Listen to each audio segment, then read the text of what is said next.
Unsung heroes of 9/11, the boats that helped 500,000 people escape Manhattan. This story interested you? Come with me, we've read about so many heroes of that fateful day, yet somehow this mission, the largest of its kind in history, remains largely unknown. On a bright blue morning 21 years ago, Coast Guard Lieutenant Michael Day was at his office on Staten Island, looking out over lower Manhattan. He was a relatively junior officer whose job involved the safety and navigation oversight of the New York waterways. He also dealt with all the odd questions that tend to crop up in the congested rivers and harbor of one of the largest cities in the world, like queries related to charity swims and the Macy's 4th of July fireworks. He had negotiated with the Mets when their new stadium lights blinded Mariners, and he'd had to tell David Letterman that, no, he could not launch watermelons across the Hudson River toward New Jersey.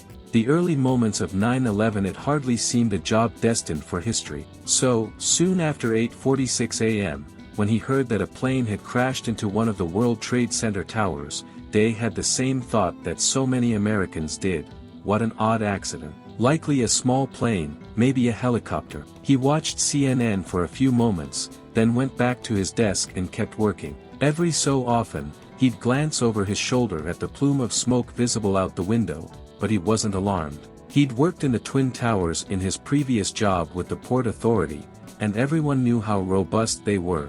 The legend was that they could withstand a Boeing 707 crashing into them. Whatever had happened, it was not a job for the Coast Guard. Then the second plane hit, and the chaos began.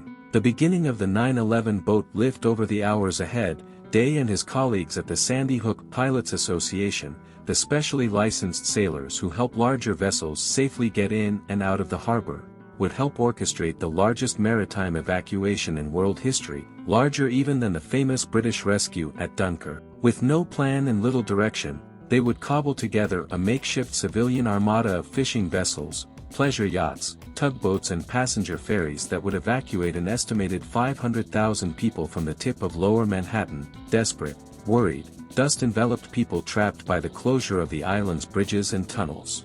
Today, the maritime rescue and evacuation of lower Manhattan remains one of the least-known dramas of that day, perhaps the greatest mostly unknown story of 9/11. In that first hour, the morning kept turning from bad to worse. The collapse of the South Tower and the ensuing cloud of debris rendered the Coast Guard's harbor radar blind. Reports began to come in of panicked crowds piling up along Battery Park at the southern tip of Manhattan. Day decided to head there himself. He met up with a Sandy Hook pilot at a nearby dock, and with the crew of the Pilots Association's main station boat, the 184-foot New York, they steamed toward lower Manhattan. The scene looked almost biblical as they drew closer, with gray smoke hanging over the Hudson. This, Day recalls thinking, is Pearl Harbor. You could see everyone on the piers, Day told a Coast Guard historian in 2002. It was wall-to-wall people. By the time the New York arrived at Battery Park, some boats were already beginning to ferry people away. It was clear to Day and the Sandy Hook pilots, as they nosed around the southern edge of Manhattan, that the scale of the ad hoc effort was being dwarfed by the swarms of evacuees. Some people ended up in the water, jumping for safety in fear of further collapses, or falling in amid the confusion. Calling in backup for the 9/11 boat lift at mid-morning, they called for help, lots of help. As Day told me, we decided to make the call on the radio: all available boats. This is the United States Coast Guard aboard the pilot boat New York. Anyone available to help with the evacuation of lower Manhattan, report to Governor's Island. The Coast Guard's vessel traffic service for New York, the equivalent of the harbor's air traffic controllers, put out a similar call. New York's mariners answered, and within 15 to 20 minutes the horizon began to fill with boats of all shapes, sizes and function. The flotilla that day included upward of 130 boats, harbor launches, fishing vessels, sightseeing ships and dinner cruise boats, as well as 33 ferries and 50 tugboats, plus numerous fire department, police department and Coast Guard rescue boats. An NYPD Marine officer, Keith Duvall, had even commandeered a pleasure yacht from the nearby North Cove Marina. Rich people always leave the keys in the boat, Duvall told a fellow officer.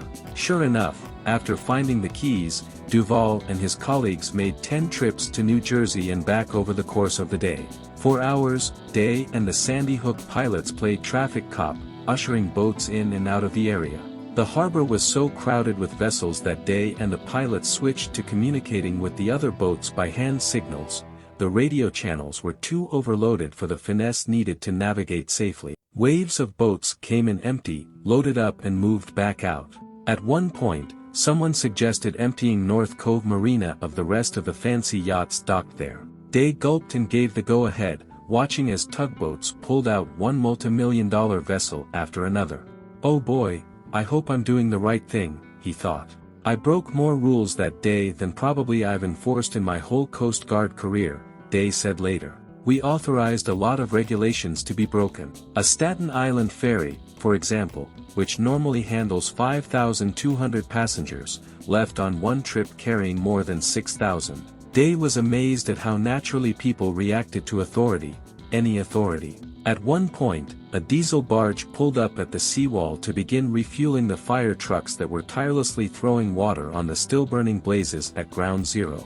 A city official tried to protest that the barge needed a permit. Day intervened, making it up as he went along, announcing, "This is a Coast Guard operation, and I'm telling you that it's authorized right now." The official accepted the explanation and left. The volunteer crews began to hang banners from their bows with their intended destinations, Brooklyn, Staten Island, New Jersey, but mostly they found people eager to leave to wherever. "All I wanted to do was get off that island," said a teacher at a high school that was located in the shadow of the towers. The line of evacuees stretched for blocks, with some people waiting more than 3 hours for a ride. Every boat seemed to pull away overcrowded. It was like being the last lifeboat on the Titanic, ferry captain Rick Thornton recounted later to writer Jessica Dulong, whose book Dust to Deliverance is one of the few accounts of the boat lift. Many of the evacuating boats carried away injured victims. Day and other officials tried to coordinate where ambulances were waiting in New Jersey, Staten Island, and elsewhere. "We were getting calls from cell phones," he said. "I remember someone on Ellis Island saying, 'We've got 40-odd ambulances lined up, bring them over here.' And then hearing someone else, 'We've got ambulances over here in Brooklyn, bring them here.'" When boats pulled away from Lower Manhattan, evacuees got their first glimpse of the changed skyline behind them, and that's when they understood the enormity of the attacks. Frank Razzano, who that morning had been staying in the Marriott Hotel nestled between the Twin Towers, recalled how he hadn't even understood that the buildings had completely fallen. "As we were going across the river, I was looking back at the city, expecting to see the World Trade Center, expecting to see a tower with the top off. They weren't there," he said later. "I said to the guy driving the boat, 'Where's the World Trade Center?' He said, 'Buddy, they're gone.' I said, 'Look, I was there when the tops of the buildings came down, but where's the rest of the buildings?' He said, 'Buddy, it wasn't the tops of the buildings. They collapsed down to the foundations.'" The 9/11 boat lift shifts gears as Lower Manhattan gradually emptied boat by boat. The mission of the boat lift shifted. Instead of taking civilians out, by around 4:30 p.m. the flotilla began to bring rescuers and supplies in from New Jersey. "We started getting calls that supplies were coming into Jersey and all the bridges were shut down into Manhattan," Day said. "They said, 'Hey, can we get someone to pick up some supplies?' I asked if anyone would mind going over to Colgate in New Jersey and picking up some supplies, and I was inundated. 'Sure, I'll do it. I'll do it. I'll do it.' Great. It wasn't my intent, it just kind of happened." As the hours passed and the needs grew, the supplies multiplied: bottled water, acetylene for steel cutting, oxygen, wrenches, meals. At one point, Day saw a request from New York City officials for 20,000 body bags. The 9/11 boat lift's legacy. This Herculean effort went largely unnoticed by the media at the time. And yet, the boat lift stands out as one of the most illustrative threads of the day. First, it is an example of an event that, on any other day, would rank as among the most dramatic in American history. But like the air traffic controllers who urgently landed 4,500 planes nationwide, or Vice President Dick Cheney's mustering the U.S. government's response from the bunker underneath the White House, the maritime evacuation of Lower Manhattan was initially unnoticed in the midst of the enormous calamity of the attacks. Second, And perhaps more important, the boat lift is the largest scale example of what is the ultimately hopeful legacy of 9/11, that in reaction to the worst evil humankind can offer, Americans of all stripes that morning came together to help. There was a common purpose, Day said. It was very clear what the purpose was, what we were trying to accomplish. We were trying to get people out of there.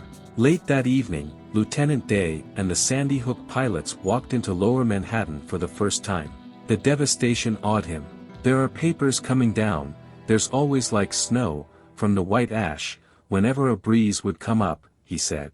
He paused, considering the buildings that he'd once worked in. Unrecognizable. But most of all, in the dark of that night near Ground Zero, with the power off and fires burning all around, he remembers the chirping emergency distress signals from scores of firefighters buried in the rubble. In a day where his efforts had helped rescue the equivalent population of a mid-sized city, the sound that haunts him is that of all the people who weren't saved. We are producing videos on Tuesdays and Thursdays here on the channel. If you liked it, don't forget to leave your like and activate the notification bell to stay on top of all the news. I'll wait for you in the next video. But before leaving the channel, let me tell you, just one more story. I'll leave it at the end for you to click and watch.